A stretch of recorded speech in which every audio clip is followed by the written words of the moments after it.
My end goal is to solicit the truth. I want to know the truth. So if I have to cry or laugh in an interrogation room to get the truth, I'll do that. If I have to be their friend, I'll do that. Sometimes it benefits us to have them start thinking.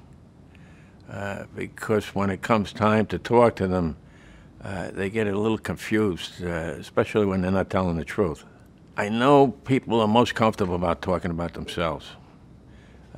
So it's easy to start conversation that way. So I would go in and I would get their whole pedigree, their age, their date of birth, parents' names, sisters' names, brothers' names, cousins' names.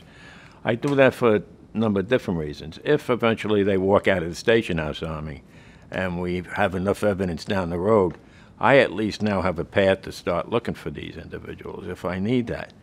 But it also loosens them up. It makes them more comfortable. My main thing is empathy.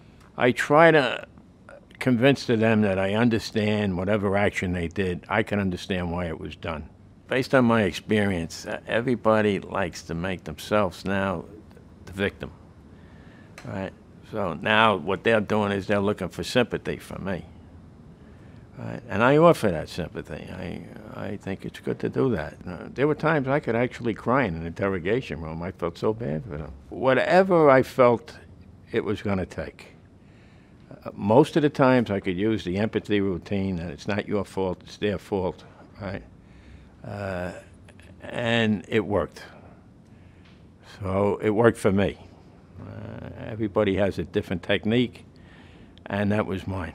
Criminals have the idea when they come into an interrogation room, they're going to outsmart me or outsmart the interrogator, right? But I've investigated hundreds of homicides. I've investigated hundreds of robberies. They've only done one, maybe two. So they come in thinking they're smart. And my feeling is if they had brains, right, we would be in trouble, right? We would be out of business.